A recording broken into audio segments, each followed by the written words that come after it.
Mocha family. I'm over here driving, trying not to crash the car. I wanted to come on here and give you guys an update on my intermittent fasting. Somebody left a question for me asking me how things are going with the intermittent fasting. And so, since I just got back from an appointment with my herbalist, I wonder what all this noise is in the background. I just got back from an appointment with my herbalist. I thought this would be a good time to kind of talk to you guys about how that's been going. So I'm still doing it. I'm still at it. And so I'm still experiencing all the positive benefits of it. My weight has pretty much leveled off. I don't lose weight anymore. So that's kind of encouraging because I was kind of worried about that. I wondered how skinny I would get and if I would continue to lose weight and get so skinny that I wouldn't like the way I look and would have to stop because of that. But that's not what happened at all. My body just sort of found a weight that is comfortable at, and which is very close to my ideal weight. So I'm very happy with it. And so that's where I am.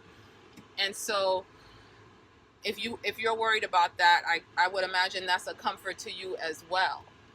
The one problem that I've been having is with the busyness of life in trying to always make sure that I get the kind of complete meals that are necessary when you're doing something like this. I think I shared in the first video I made about this that intermittent fasting isn't a situation where you can have a bagel and coffee a bagel and coffee and that's it.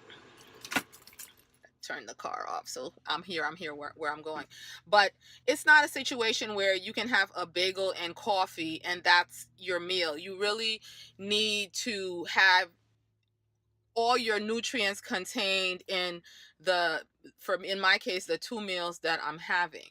And so that's been a struggle, you guys, because I've been so busy and sometimes things come up that kind of throw my schedule off and I find myself getting home later than I wanted to for eating what I needed to eat, or not having time to plan to have the right things in the house because I have a few dietary sensitivities, and so I'm putting together a meal that's just not the best. And so I have been struggling a little bit with bloating.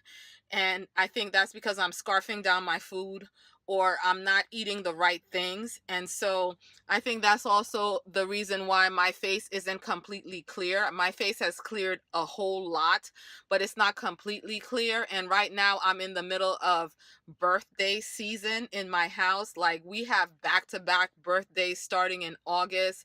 One in August, one in September, one in October, two in November, and then we have a break in December, which is really not a break because then it's Christmas.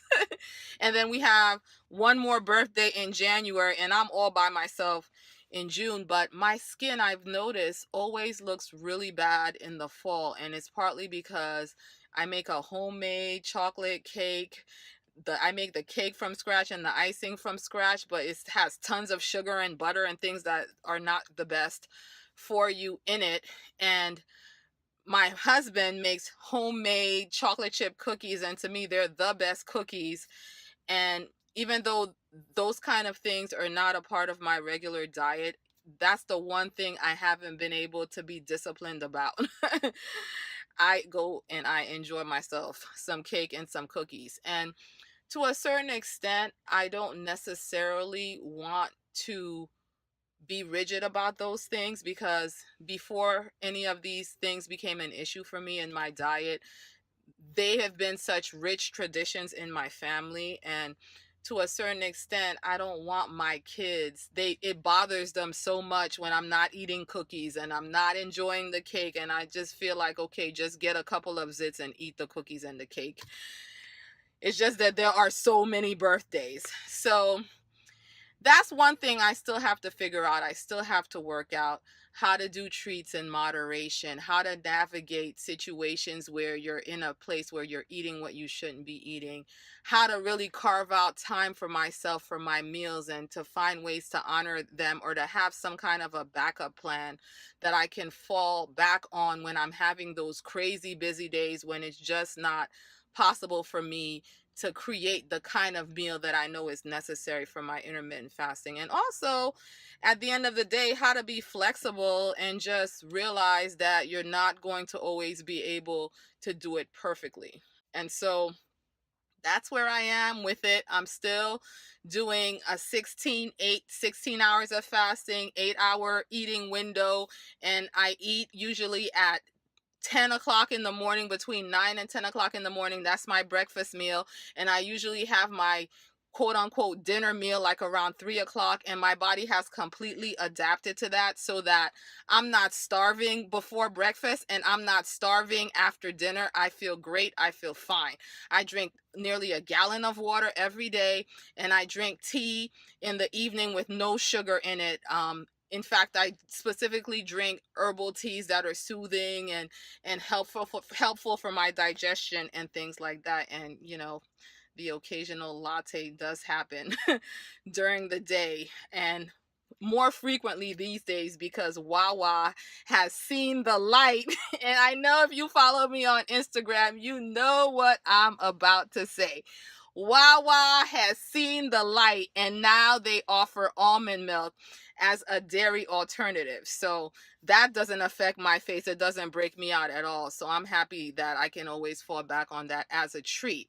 I can't abuse it, but as a treat, I enjoy my dulce de leche lattes with almond milk. So that's all I have for you guys. If you have any questions about intermittent fasting or you want to share your own personal experience, that'll be great. Let's have a conversation in the comment section down below. Be blessed. See you in the next video.